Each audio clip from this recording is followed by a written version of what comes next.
AltFunds Global presents Inside the Biggest SBLC and PPP Fraud Cases. FBI expert tells all. Fraud in the area of Samuel's credit, bank guarantees, and private placement programs. What? Are you saying there's a lot of fraud in PPP and trading SBLCs? Oh yeah. In this video, I'm going to introduce you to my FBI person, guy who I've had the pleasure of working for many years, because with a lot of my files, all my providers, clients like that, has saved us fortunes, telling us how to detect fraud in SBLCs, in trade, in private placement programs, bank guarantees like that. You've got to watch this video.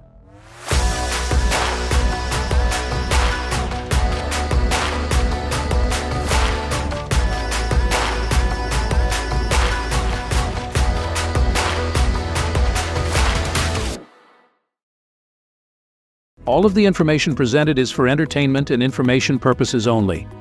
Nothing discussed constitutes legal or accounting advice, an offer or solicitation of financial services, or financial advice of any kind.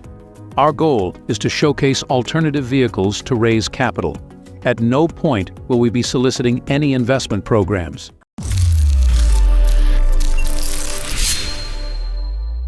I'm a retired FBI agent. I spent 9 years in the bureau doing white collar and then a lot of fraud stuff and then counterterrorism. And got out, and I've been doing white collar private investigative work since. So a lot of due diligence, a lot of investigations for law firms and civil suits. I've tried to add in the bureau. It was a lot of after the crime had been committed.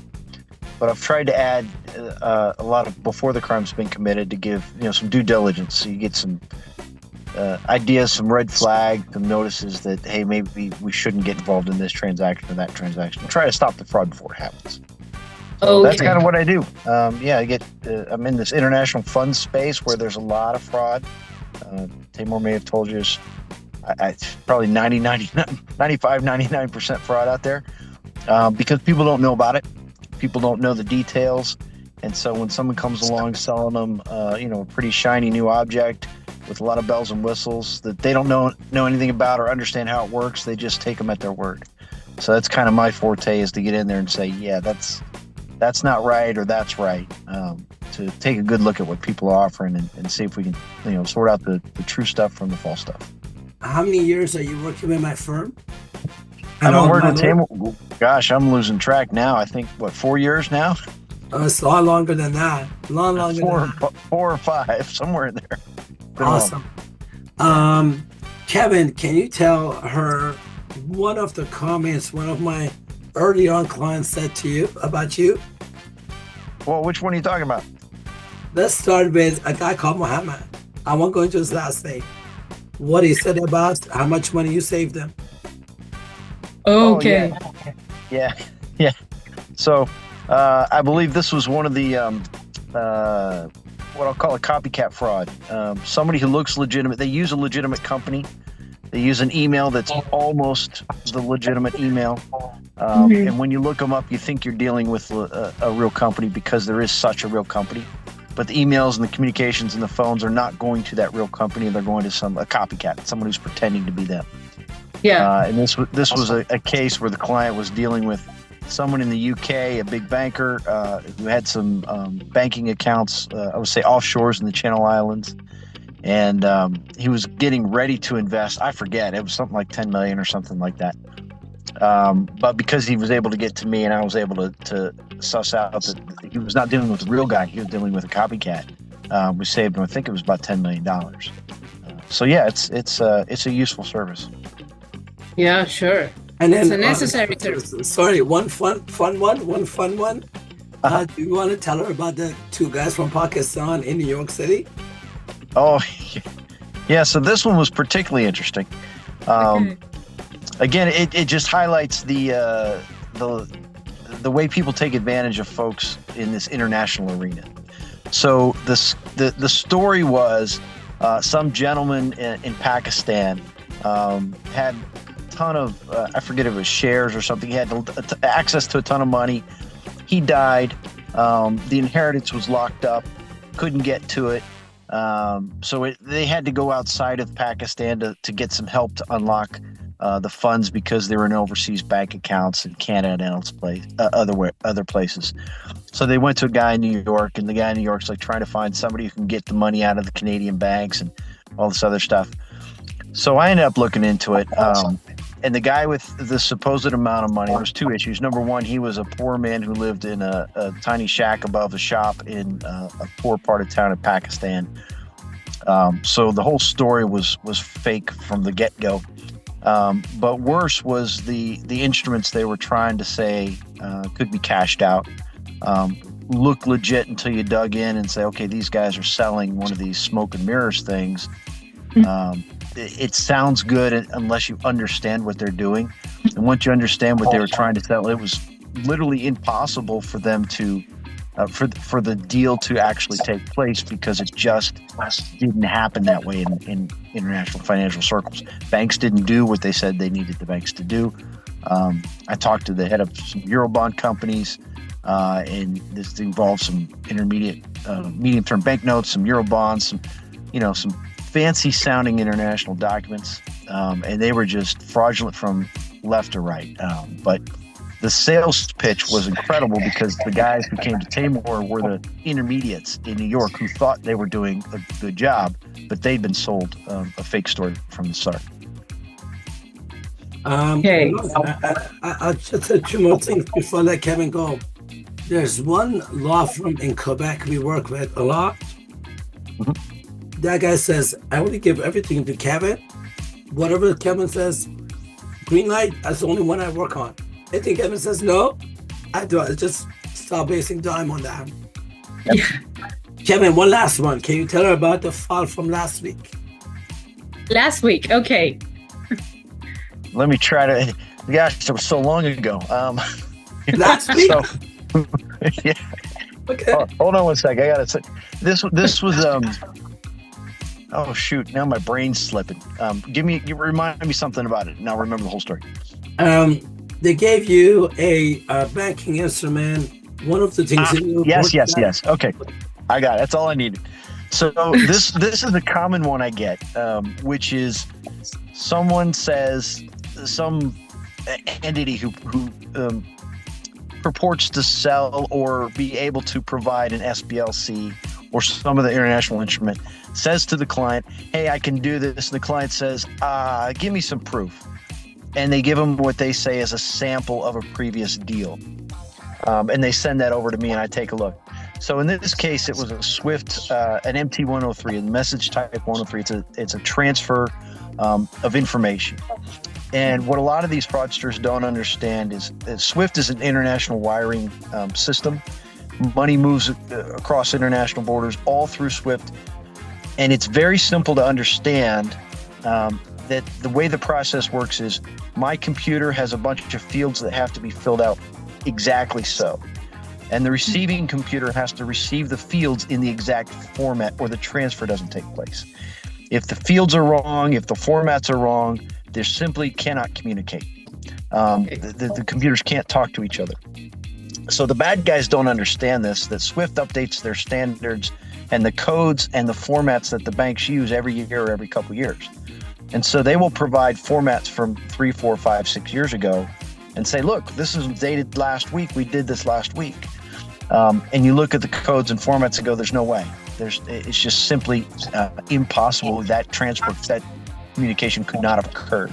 That money transfer could not have occurred. So in this case, they swore up and down, hey, here's a sample. We just did it in December. And I pull up the SWIFT codes and the formats and say, yeah, there's not any way in the world that could have happened. Your codes, your formats, everything that you've presented in the sample are just flat out wrong. This one went a little bit further. They had on there, this SWIFT transfer was authorized by so-and-so at a bank. Here's the bank officer's name and number. Oftentimes they get those right because you can just Google those. This one was kind of funny because they picked a guy, but they misread his title and stuck him on there. And so his title was head of Swiss real estate at UBS's chief investment office. Okay. But the initials were head of Swiss real estate at UBS CIO. chief investment office. They interpreted that to mean he was the chief investment officer, which is completely different. So they labeled him as a chief investment officer on these documents, and you just a little, quick search, and you find out he's got nothing to do with being a chief investment officer. He heads a real estate division, and in fact, the names that they have a number of chief investment officers, and none of them are this guy. So it just goes to show some of the foolishness of these guys, where they just make mistakes. They didn't use the right format. They used the wrong names. They misread some guy's title. That was kind of funny because usually they're, at least on the names, they're a little better than that. But that was just an outright misstep. So again, we saved some clients some money, kept them from investing with a fraudster. Yeah. So that was one from last week. Okay, so they're like dumb mistakes. Now, Okay. I want to give you another side effect to his work that Okay. he doesn't know about. I don't think he knows about. Mhm. So, one of the things we're doing is helping a client buy a company in Switzerland that has SBLC relationships with 2 banks. Okay. So there's a lot of companies out for sale every single day. And depending what's in the company, it gives you the value of the company.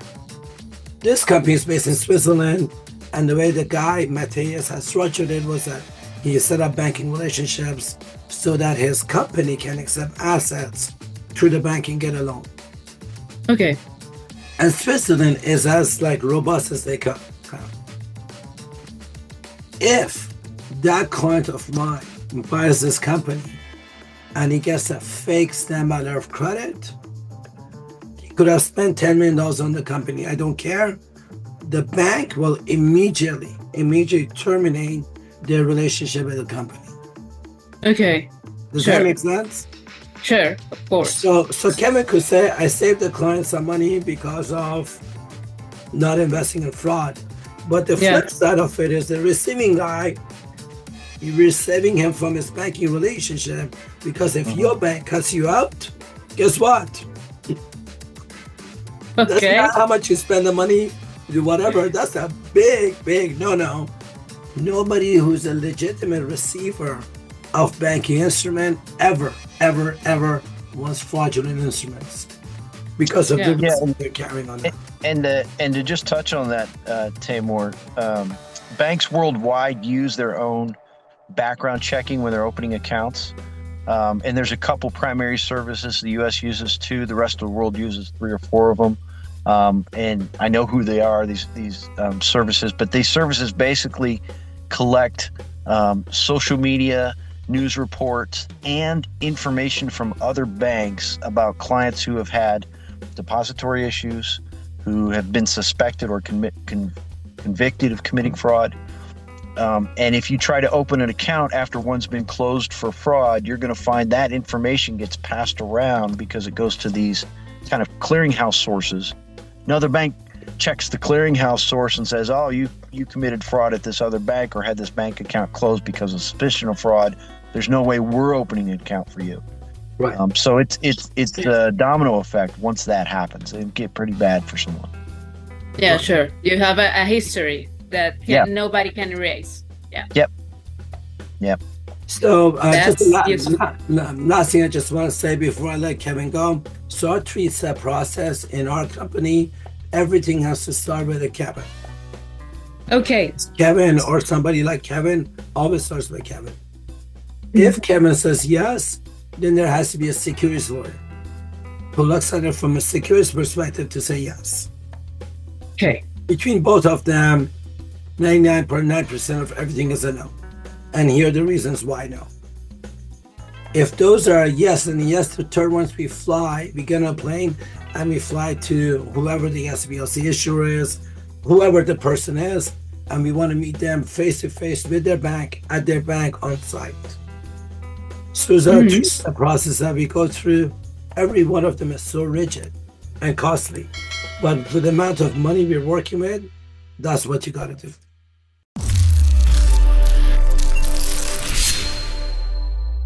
Would you like to know about our next event? Why would you attend AltFunds Global's banking events? Unlock exclusive financing secrets with top bank CEOs and family offices. build powerful connections, secure loans beyond retail banks, and fund your legacy. Join financial leaders at AltFunds Global Offshore Events. As far as using private or structured financing as an alternative method for financing development of real estate development projects, I have not heard of these methodologies prior to this event, and it's been very eye-opening as to the abilities that these bankers have to provide to everyday people like myself who are in real estate development. So it's been a fascinating past couple of days to learn about these more in depth and the different instruments that you can utilize in order to grow your capital over a period of time.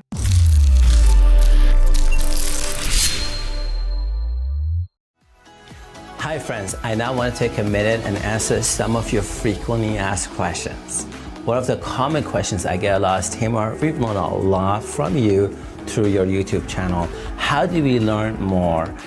Can we fly down and meet your team? And the answer to all of that is yes, yes, and yes. But if you want to learn more, my first invitation is to become a member of AltFunds Global. You simply go to our website, altfundsglobal.com. You sign up to become a member for free. You get access to webinars, offshore events that we do, and content that we never, ever, ever, ever publish on YouTube. I promise you that it's worth becoming a member for sure.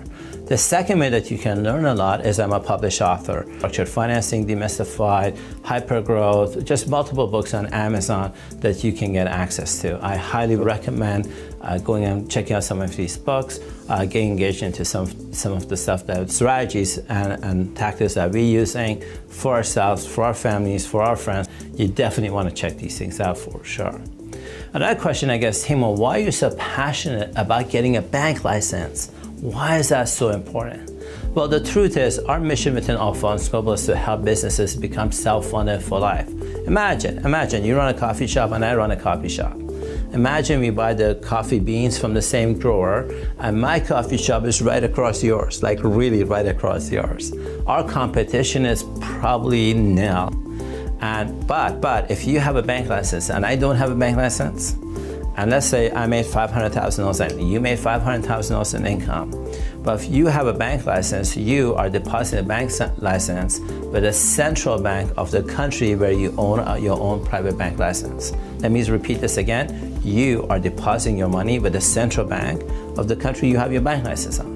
So $500,000 deposited with the central bank should give you a line of credit of 10 times multiple. So that means you get a line of credit of $5 million. Now, it's not free money, it's a line of credit of $5 million.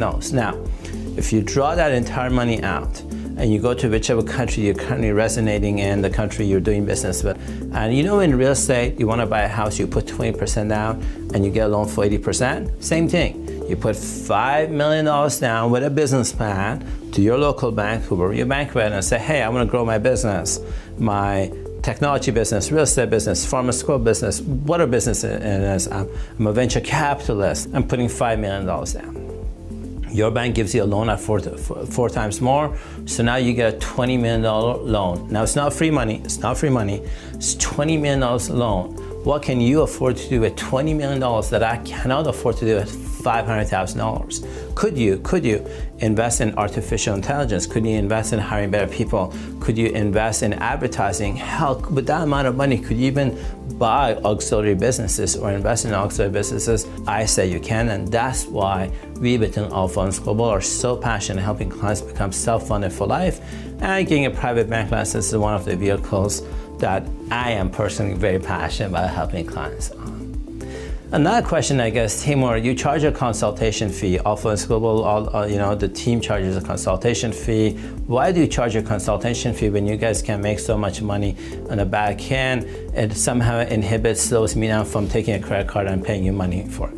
Well, here's the truth. We offer our content, millions and millions of dollars worth of content, complete for free on YouTube. We don't advertise as of the date of doing this video. We don't advertise on YouTube, Google, or we don't do any kind of advertising at all.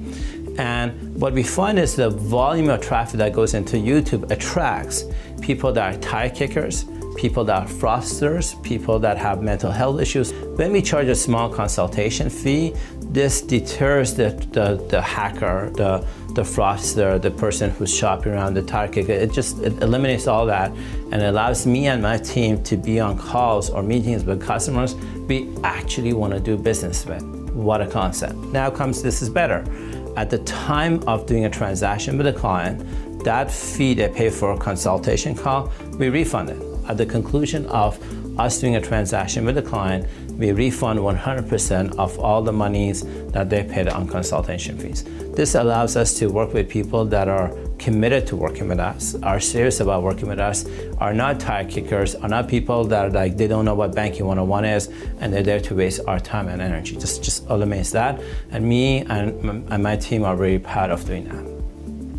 Next question, I guess, Taimour, the alternative funding industry overall has a lot of fraudsters in it, has a lot of deep fake in it. What are you doing to protect us, protect yourself? So here's the answer to that. Any industry that has a lot of money by default attracts a lot of fraud. Let me say this again. Any industry that attracts a lot of money by default attracts a lot of fraud. I don't know who you bank with. If you bank with one of the top 20 banks in the world, pick a bank you bank with, or you use payment processing companies like PayPal, these companies see a lot of fraud every day, from fraudsters mimicking their website to mimicking their email addresses, and in cases like mine, once a year or twice a year, some idiot, excuse my language, decides to copy my picture on social media, tries to create a fake profile of me, and goes on social media selling scammy transactions. Now, we have the technology and the resources to catch that, usually within 72 hours of that happening, and then cause legal action against that fraudster. We have the financial resources, thank God, to do that today, but that's just the nature of this industry. So what we do to protect ourselves is we never solicit on social media anything, nor do we solicit in general. We offer a lot of educational materials, but we don't solicit. You'll never see me or any of my associates on any social media trying to sell anything ever. Second, all transactions that we do, money always has to go through a reputable law firm.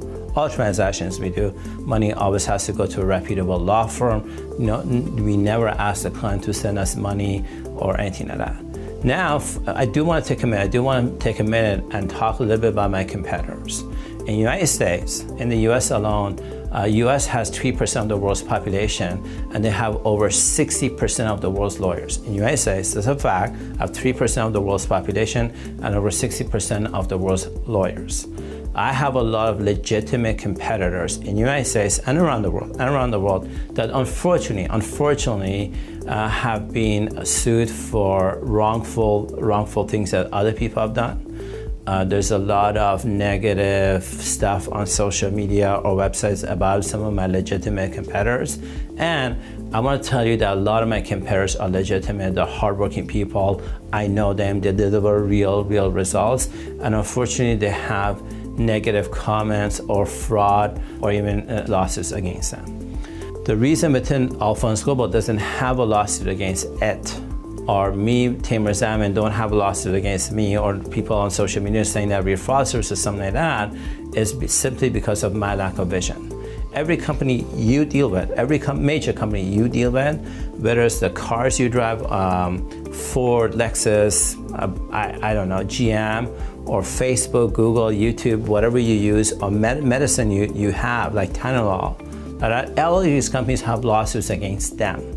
A lot of the companies you work with have litigations against them as just part of the growth. At some point, the business needs to grow exponentially, and that's when you have to see lawsuits as just the nature of the business growing. The fact that we don't have it is because of my lack of vision as the CEO and like trying to bark a tree like that. Now, I see that changing as we buy businesses that have other CEOs, as we grow, we have over 800 registered brokers with us. As that number grows, it's not normal for our business to continue growing without some idiot calling us fraudster, some idiot trying to sue us, or something like that. If you want to take advantage of the alternative funding industry, I'm going to tell you this is the industry I love. I'm going to tell you this is the industry that I've made a lot of money with. I'm going to tell you this is the industry I've helped a lot of clients make a lot of money with, friends and family make a lot of money with. And if this is an industry you want to get involved in, I recommend meeting the people you want to do business with, like physically flying out to meeting them. If you can afford to hire an investigator. We use a lot of former FBI, former CIA people. These are people you can hire to do background checks. It's not only do these people have lawsuits or not, or other losers calling them fraudsters or not. I'm telling you, a lot of my competitors are really good people, and they're not fraudsters. So do your own due diligence, listen to your intuition. We're really interested in working with some really good people that are vision-driven entrepreneurs that really want to serve the world. And I think we have some things that are really amazing to offer. Another question I get is, Taimour, we love all the services of AltFunds Global. What are the top 3 services you offer that we should really seriously think about, call you or your organization and get you guys involved? But my favorite service, the one that makes a lot of sense, is the trusted advisory service. This is when we become your chief banking officer. We work with your CFO, your legal team, the CEO, the COO. We look at where your organization is, where you want it to be. We look at banking programs that make sense for your type of business, that are proven and would work to generate access to alternative revenue sources for your business that makes sense. From that, we then create offshore tax structures, offshore bank accounts, offshore bank licenses for your organization, so the revenue that gets generated has a channel to go to that is well protected. We have a lot of domain expertise that I do not share ever on YouTube. It's not like a lawyer who's like, go create a trust account and cooks out it. We don't do. We do some very sophisticated stuff that I'm very proud of. That's our intellectual property. And so the trusted advisory services, where we become a trusted advisor, is one of the things that I would recommend everybody to look at. It's a monthly retainer, you pay for it, but let me tell you, for every penny you put in, that you get tens of dollars out of it. And I think you're not going to get this amount of expertise dedicated to your business. So that's something I would recommend you to think about and sign up for. Second one is, if you're looking for access to capital, we have a lot of unique programs like Rent a Rich Uncle that we can support your organization, as long as your organization is a successful business and not a startup, not somebody who's going bankrupt. It's a successful business that has real cash, real assets, and is generating something real, that's real growth. I think we have some avenues for accessing capital that others simply cannot offer. And the final one that I love is we have a lot of asset management structures that are very unique to our intellectual property that I love to share with you. If you have assets, you want to grow, you want to get bank license, you want to set up a trust, you want to work with multiple central banks, do some really cool stuff. I think I'm the only weirdest person that has real expertise and experience in doing this stuff. And so my name is Taimour Zaman from AltFunds Global. Thank you for following us up on YouTube. If you're doing that, thank you for trusting me. Thank you for trusting my team. And on behalf of my team, I just really want to say thank you. And we look forward to the opportunity of serving you.